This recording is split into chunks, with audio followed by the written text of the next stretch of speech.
Baik, kita lanjutkan taklim kita halaman 161, makalah ke-12.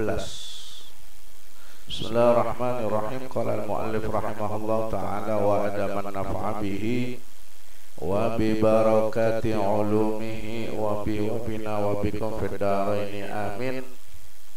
Bismillahirrahmanirrahim. An Yahya bin Mu'adz ar-Razi, man kasura syab'uhu kasura lahmuhu wa man kasura lahmuhu kasurat syahwatuhu wa man kasurat syahwatuhu kasurat zunubuhu wa man kasurat zunubuhu qasa qalbuhu wa man qasa qalbuhu ghariqa fi afatid dunya wa zinatiha. Dari Yahya bin Mu'adz ar-Razi, beliau berkata, barang siapa banyak kenyangnya, maka banyak dagingnya. Barang siapa banyak dagingnya, maka besar syahwatnya atau nafsu seksnya. Barang siapa besar nafsu seksnya, maka banyak dosanya. Barang siapa banyak dosanya, keras hatinya. Barang siapa yang keras hatinya, maka ia tenggelam dalam laut bahaya dan kemewahan dunia. Ini kayaknya orang yang gemuk kesindir ini.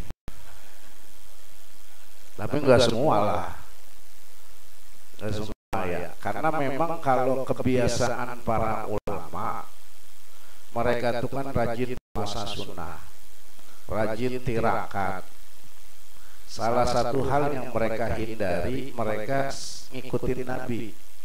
Jangan sampai membuat perutnya sering kenyang. Ya kita udah tahu dah kalau kita perut kenyang makan begitu ya. Apalagi orang kita apa prinsipnya begitu, lapar emosi, kenyang bego. Lah coba dah kalau udah kenyang, udah susu selonjoran, aja mata ngeriap dah. Boro-boro bisa mikir, ya, boro-boro kita mau ibadah. Kalau bahasa bocah sekarang mah bawaannya mager, males gerak. Apalagi generasi sekarang yang disebut generasi rebahan. Dikit-dikit rebahan, dikit-dikit senderan, dikit-dikit. Iya. Saya kalau di pengajian ya, di masjid, itu orang adanya di pinggiran semua, nggak ada di tengah. Jadi kalau lagi ngaji, satu-satunya yang kagak senderan guru, kan kurang ajar itu murid. Ya, iya. Kalau ini mah enak masih ada senderannya. Lah senderan semua lah, kita lagi ngajar, kita mau nyender kemana ini? Hah? Udah, ya, cuman kan kita bang, daripada besok dia kagak ngaji lagi. Banyak kan begitu, datang paling dulu. Emang bukan buat paling depan, pada nyari senderan. Nih makanya ini jadi memang kebiasaan para ulama, mereka menghindari rasa kenyang. Ini memang dicontohkan oleh Rasulullah SAW. Kita tahu Nabi itu kan kalau urusan makan bahasanya begitu. Jangan makan sebelum lapar, berhentilah makan sebelum kenyang. Makanya ketika Rasulullah baru saja dimakamkan, Sayyidatina Aisyah radhiyallahu anha itu kan melantunkan sebuah syair yang begitu indah, yang menggambarkan tentang gaya hidup Nabi. Beliau bilang, ya malam yalbasil harir, wahai manusia yang tidak punya baju pakaian yang bagus. Rasulullah itu kan bajunya sering pakai tambelan. Ada yang pernah ngitung sahabat, Nabi itu bajunya tambelannya 11. Kalau kita kan ketek bolong aja malu gitu ya. Malu jahit. Nabi tambelannya 11 bajunya. Wa ya yanam 'alal furushil wasir, wahai manusia yang tidak pernah tidur di atas kasur yang empuk. Nabi kalau tidur di tikar. Siti Aisyah bilang Rasulullah kalau bangun tidur pipi kanannya ngejeplak tikar. Nabi tidurnya miring ngadep kiblat, persis orang dimakamin. Tuh kalau tidur gitu.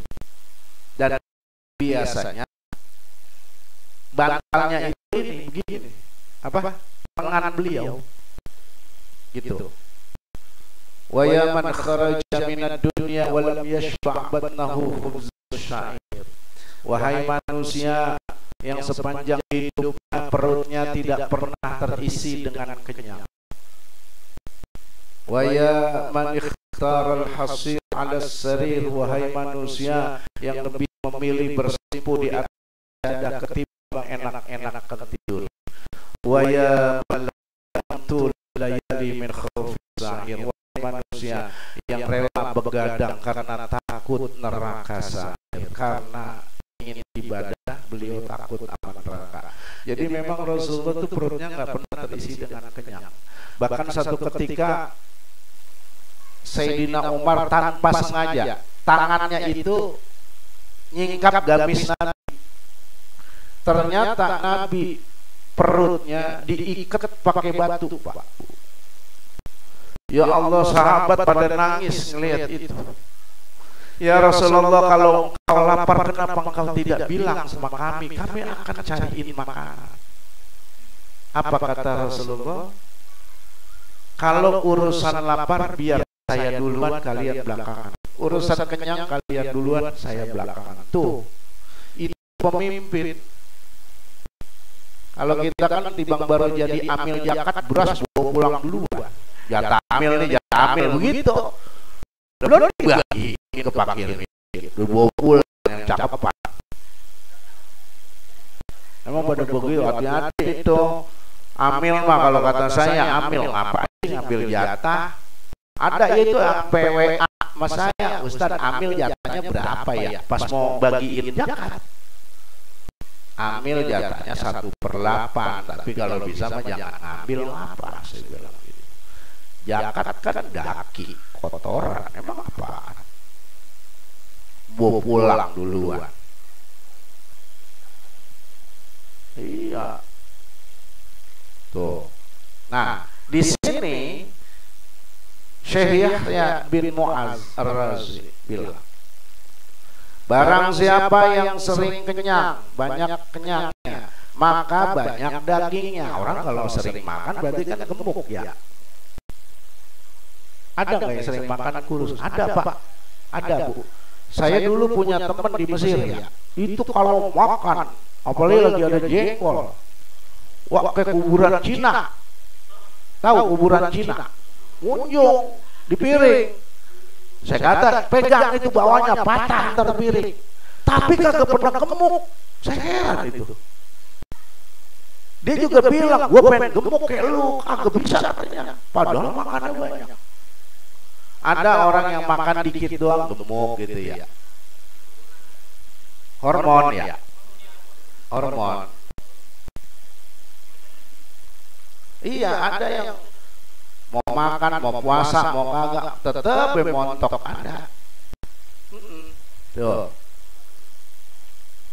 Jadi orang yang banyak kenyangnya, banyak dagingnya. Yang banyak dagingnya, besar syahwatnya, hawa nafsu. Emang begitu? Enggak juga ya, secara medis ya.